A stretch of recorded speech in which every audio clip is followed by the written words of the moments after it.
यह कहानी है चंडीगढ़ और केरल से आए उन दो लड़कों की जिनकी जिद और जुनून ने कंगारुओं का घमंड तोड़ दिया था।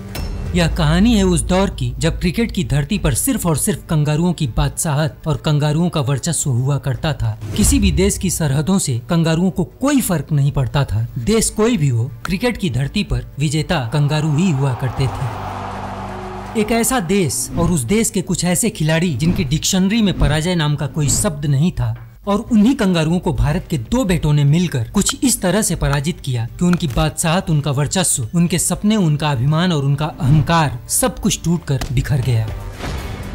कहते हैं इंसान के चाहने से पहाड़ उनको रास्ता थोड़े ना दे देते हैं, लेकिन भारत का इतिहास बताता है कि पहाड़ भी रास्ता दे देते हैं, बशर्ते वह इंसान दशरथ मांझी होना चाहिए। और उस दिन भारत के उन दो बेटों ने कंगारुओं के पहाड़ जैसे साम्राज्य और सल्तनत को ध्वस्त करके भारत की विजय पताका फहराकर भारत के लिए फाइनल का रास्ता बना दिया था। भारत का वह बेटा सिर्फ 38 मिनट तक उस दिन मैदान में रहा और सिर्फ 38 मिनटों में ही उसने पिछले कुछ सालों से लगातार चलते आ रहे सल्तनत, साम्राज्य और सुल्तान को उखाड़ कर फेंक दिया था। हालात कुछ ऐसे हो गए थे कि कंगारुओं को ना अपनी पराजय पर भरोसा हो रहा था और ना ही भारत के उस बेटे के पराक्रम पर। और अपनी हार से बौखलाए कंगारुओं ने भी उस दिन वही काम किया जो कभी हॉकी के जादूगर मेजर ध्यानचंद जी के साथ नीदरलैंड में किया गया था। उस दिन मेजर ध्यानचंद की हॉकी स्टिक को तोड़कर उसकी जांच की गई थी। ठीक उसी तरह आज कंगारू भी भारत के उस बेटे के बल्ले को चेक करके अपनी पराजय पर पर्दा डालने की कोशिश कर रहे थे। नमस्कार दोस्तों, आप देख रहे हैं स्टोरी विद सोनू का special episode the story of semifinal.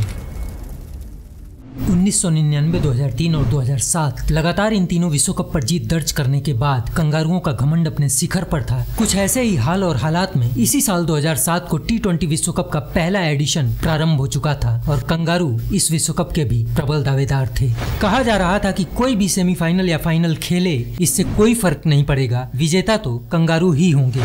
वहीं 2007 के ओडीआई विश्व कप में बुरी तरीके से पराजित होने के बाद ग्रुप स्टेज से बाहर हो चुके भारत का कहीं कोई नामो निशान भी नहीं था। India beaten by Bangladesh by 5 wickets.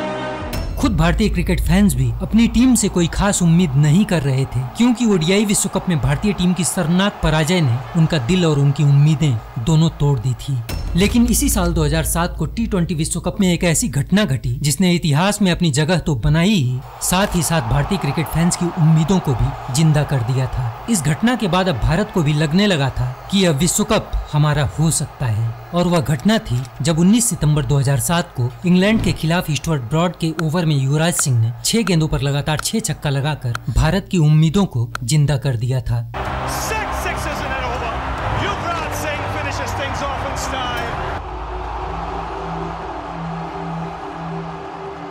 India versus England के इस मैच में युवराज सिंह ने सिर्फ 12 गेंदों में अपना अर्धशतक पूरा करके इतिहास में अपना नाम दर्ज किया और सिर्फ 16 गेंदों में 58 रन की एक अविश्वसनीय पारी खेलकर अंग्रेजों के पराजय की नींव रख दी थी। इंडिया वर्सेस इंग्लैंड के इस मैच की पूरी कहानी को हमने इससे पहले वाले एपिसोड में बता रखा है। अगर आपने वह वीडियो नहीं देखा होगा तो आप देख सकते हैं।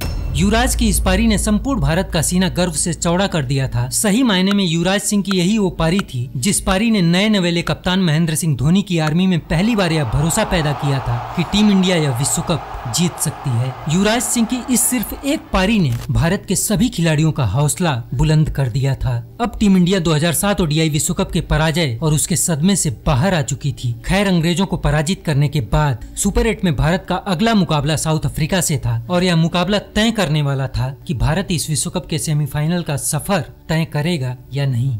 इस मैच में युवराज सिंह नहीं खेल रहे थे और पहले बल्लेबाजी करते हुए भारत की बल्लेबाजी लड़खड़ा गई। महज 33 रन के टोटल स्कोर पर गौतम गंभीर, वीरेंद्र सहवाग और दिनेश कार्तिक अपना अपना विकेट खो चुके थे। लेकिन इस मैच में रोहित शर्मा ने 50 और महेंद्र सिंह धोनी ने 45 रनों की पारी खेलकर भारत को 153 रनों के सम्मानजनक स्कोर तक पहुंचा दिया था। और गेंदबाजी करते हुए आरपी सिंह ने अपने 4 ओवर में सिर्फ 13 रन खर्च करके 4 विकेट लेकर साउथ अफ्रीका को ध्वस्त कर दिया था।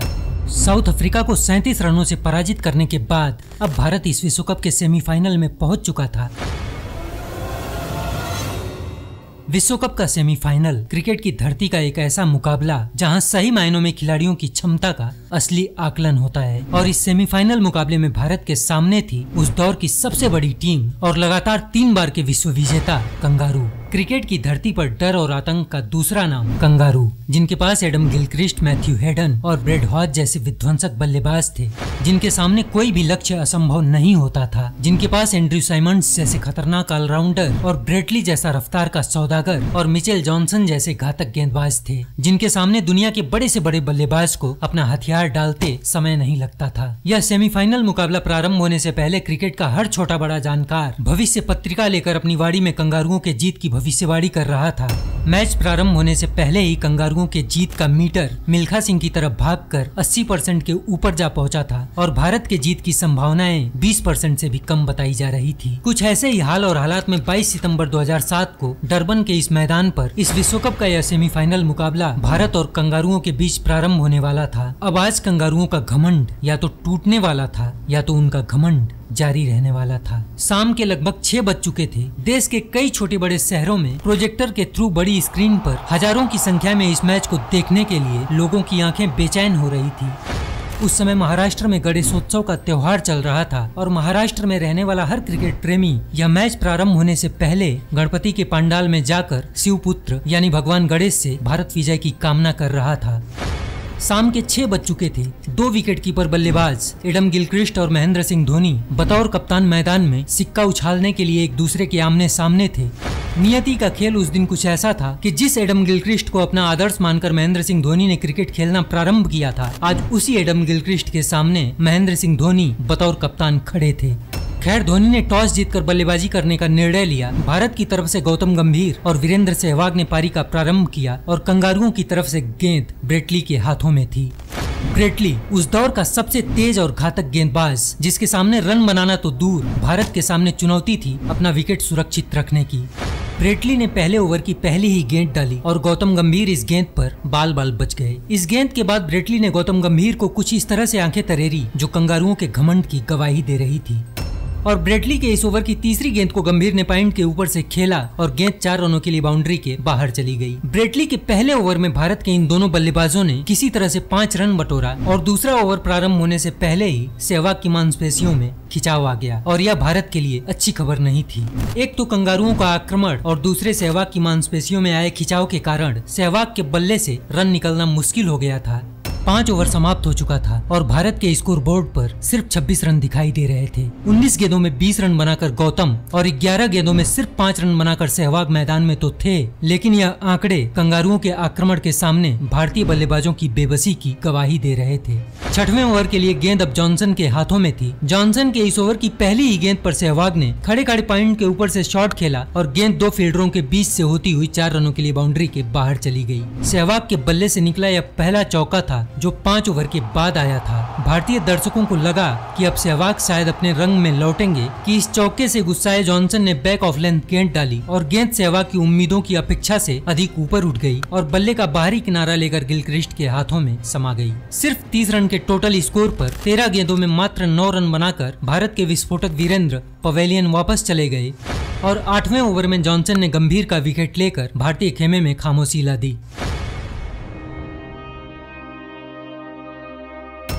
8 ओवर की समाप्ति पर सिर्फ 41 रन के टोटल स्कोर पर भारत के दोनों प्रारंभिक बल्लेबाज अब पवेलियन से सिर्फ इस मैच को देख रहे थे। T20 का यह मैच और 8 ओवर की समाप्ति पर महज 41 रन 5.12 के औसत से बनाए गए यह रन अब हर भारतीय क्रिकेट फैंस के मन में सिर्फ एक ही सवाल पैदा कर रहा था, क्या इस औसत से भारत यह मैच जीत पाएगा? कंगारुओं के सामने यह स्कोर भारत के हार की तरफ इशारा कर रहा था। खैर, गौतम गंभीर के जाने के बाद अब भारत के लाडले और मैदान के महाराज युवराज आकर मैदान में खड़े हो जाते हैं और युवराज के आते ही पूरा स्टेडियम भारतीय क्रिकेट फैंस के शोर से गूंज उठता है, क्योंकि अभी सिर्फ 3 दिन ही तो हुए थे जब युवराज ने सिर्फ 16 गेंदों में 58 रन की विध्वंसक पारी खेलकर अंग्रेजों को चारों खाने चित्त कर दिया था। संपूर्ण भारत आज एक बार फिर युवराज के उसी रूप का दर्शन करना चाहता था। कंगारुओं को भी इस बात का पूरी तरह से एहसास था कि भारत का यह बल्लेबाज अगर टिक गया तो उनकी बादशाहत को समाप्त होने में समय नहीं लगेगा। अब कंगारुओं की टोली इकट्ठा होती है और युवराज पर आक्रमण करने की योजना बनाती है, लेकिन उन कंगारुओं को कौन बताए कि भारत का एक सरदार अकेले लाखों लोगों के बराबर होता है और कंगारू तो आज सिर्फ 11 की संख्या में थे। कंगारुओं ने अपनी योजना के अनुसार आक्रामक फील्ड सजाई, लेकिन युवराज ने दूसरी ही गेंद को डीप स्क्वायर लेग के ऊपर से उड़ा दिया और गेंद सीधे 6 रनों के लिए मैदान से बाहर चली गई। युवराज ने सिर्फ दूसरी ही गेंद पर बता दिया कि बेटा हम उस देश से हैं जहां शेरों के भी दांत गिन दिए जाते हैं और तुम तो सिर्फ कंगारू हो। युवराज नाम के इस तूफान को रोकने के लिए कंगारुओं के कप्तान गिलक्रिस्ट ने अगला ओवर अपने ब्रह्मास्त्र को दिया। गेंद अब ब्रेटली के हाथों में थी, लेकिन युवराज ने ब्रेटली के इस ओवर में 12 रन लेकर कंगारुओं के इस ब्रह्मास्त्र को भी फेल कर दिया। 10 ओवर समाप्त हो चुका था, लेकिन भारत के स्कोरबोर्ड पर अभी भी सिर्फ 60 रन ही दिखाई दे रहे थे। इस स्कोरबोर्ड को देखकर युवराज समझ रहे थे कि इस मैदान में भारत का तिरंगा बुलंद रखने के लिए यह स्कोर काफी नहीं है।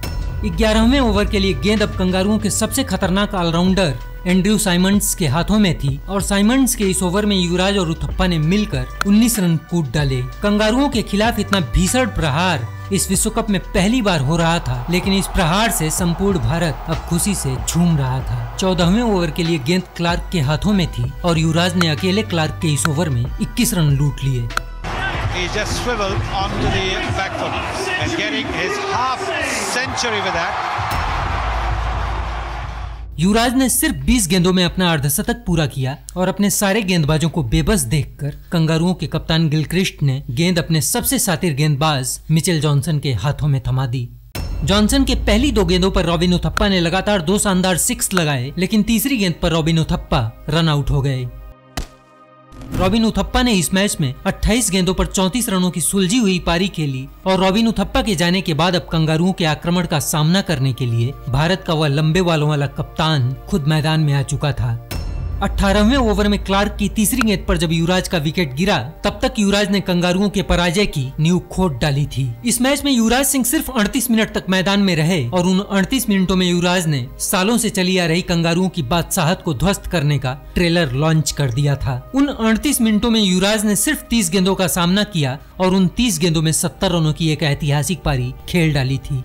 युवराज सिंह के जाने के बाद कप्तान महेंद्र सिंह धोनी ने भी युवराज की कमी को महसूस नहीं होने दिया और धोनी ने भी सिर्फ 18 गेंदें खेलकर कंगारुओं से 36 रन लूट लिए थे। युवराज की विस्फोटक बल्लेबाजी और माही के महापराक्रम की बदौलत भारत ने कंगारुओं के सामने 189 रनों का लक्ष्य रखा। भारत के बल्लेबाजों ने अपना काम कर दिया था। अब वक्त आ चुका था भारत के गेंदबाजों की परीक्षा का। भारत के द्वारा दिए गए 189 रनों के लक्ष्य का पीछा करने के लिए गिलक्रिस्ट और हेडन की जोड़ी अब मैदान में थी। हेडन और गिलक्रिस्ट उस जमाने में कंगारुओं की टीम में ये 2 ऐसे बल्लेबाज थे जिनमें एक आउट होना नहीं जानता था और दूसरा जब तक आउट होता था तब तक पूरे मैच की कहानी बदल देता था। भारत की तरफ से आरपी सिंह और श्रीसंत ने गेंदबाजी का प्रारंभ किया और प्रारंभिक 4 ओवरों में इन दोनों गेंदबाजों ने कंगारुओं के इन दोनों विस्फोटक बल्लेबाजों को खुलकर खेलने का मौका नहीं दिया, क्योंकि 4 ओवर की समाप्ति पर कंगारुओं के स्कोरबोर्ड पर सिर्फ 19 रन दिखाई दे रहे थे।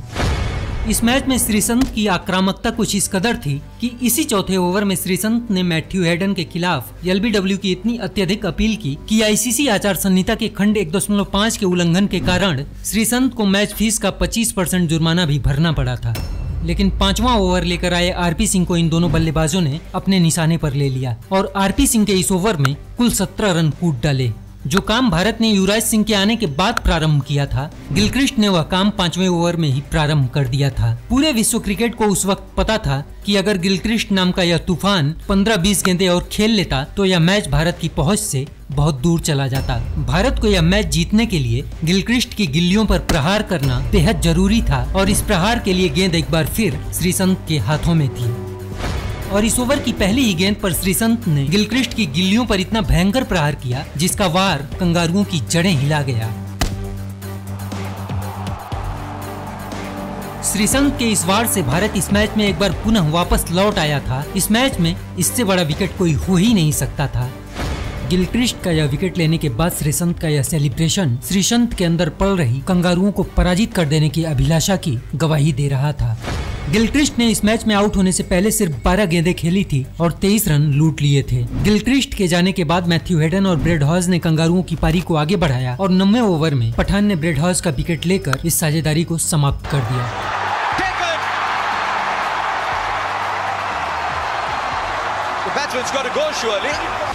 10 ओवर की समाप्ति पर कंगारुओं के स्कोर बोर्ड पर 2 विकेट के नुकसान पर 77 रन दिखाई दे रहे थे। ब्रेड हॉस के जाने के बाद अब भारत के सामने अगला संकट था एंड्रयू साइमंड्स और 11वां ओवर लेकर आए पठान के ओवर में हेडन और साइमंड्स ने 2 विराट छक्कों के साथ फिर 16 रन ठोक डाले और 13वां ओवर लेकर आए वीरेंद्र सहवाग को इन दोनों बल्लेबाजों ने 2 छक्कों सहित 20 रन लूटकर मैच को कंगारुओं के पक्ष में कर दिया। 14 ओवर की समाप्ति पर कंगारू 2 विकेट के नुकसान पर 129 रन बना चुके थे। 16 गेंदों पर 28 रन बनाकर एंड्रयू साइमंड्स और 46 गेंदों पर 62 रन बनाकर मैथ्यू हेडन आउट होने का नाम ही नहीं ले रहे थे। कंगारुओं को अब 36 गेंदों में सिर्फ 60 रनों की जरूरत थी और कंगारू के 8 विकेट अभी भी बिल्कुल सुरक्षित थे। हेडन और साइमंड्स के प्रहार से त्रस्त आ चुके भारतीय गेंदबाजों को देखकर अब भारतीय खेमे में एकदम सन्नाटा पसर चुका था। कंगारुओं को अब प्रति ओवर सिर्फ 10 रनों की जरूरत थी और कंगारू हर ओवर में 15 से 20 रन भारतीय गेंदबाजों से लूट ले जा रहे थे। यह इस मैच का ऐसा मोड़ था कि विजय निश्चित रूप से कंगारुओं के पक्ष में खड़ी दिखाई दे रही थी। अगर भारत को यह मैच जीतना था तो इन दोनों बल्लेबाजों का तत्काल मैदान से बाहर जाना बेहद जरूरी था। भारतीय कप्तान ने इस विकट परिस्थिति में अपने खेमे में विचार विमर्श किया और 15वें ओवर के लिए गेंद एक बार फिर श्रीसंत के हवाले कर दी गई।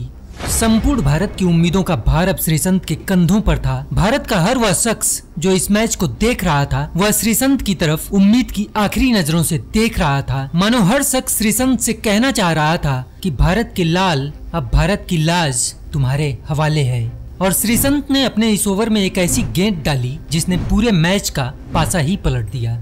श्रीसंत ने अपने इस ओवर की चौथी गेंद से मैथ्यू हेडन के स्टंप का हेड उड़ा दिया था। यह इतनी कमाल की गेंद थी जिसने ऑफ स्टंप को उखाड़कर फेंक दिया था। हेडन का विकेट लेने के बाद श्रीसंत का यह सेलिब्रेशन विश्व क्रिकेट के सबसे खतरनाक सेलिब्रेशन के रूप में आज भी याद किया जाता है। हेडन के इस विकेट ने संपूर्ण भारत में जान डाल दी थी। हेडन ने उस दिन अपने देश के लिए सिर्फ 47 गेंदों में 62 रनों की एक विध्वंसक पारी खेली थी। हेडन के जाने के बाद इरफान पठान ने 17वें ओवर की चौथी गेंद पर कंगारुओं की टोली में विध्वंस का आखिरी नाम एंड्रयू साइमंड्स का विकेट लेकर कंगारुओं की जीत पर क्वेश्चन मार्क खड़ा कर दिया था। और साइमंड्स के जाने के बाद कंगारुओं का कोई भी बल्लेबाज भारतीय गेंदबाजों के सामने टिक नहीं सका और भारत ने कंगारुओं को 15 रनों से पराजित करके इस विश्व कप का सेमीफाइनल अपने नाम किया। श्रीसंत ने इस मैच में 4 ओवर में सिर्फ 12 रन खर्च करके गिलक्रिस्ट और मैथ्यू हेडन के रूप में इस मैच के 2 सबसे बड़े विकेट अपने नाम करके युवराज की उस पारी को जाया होने से बचा लिया था।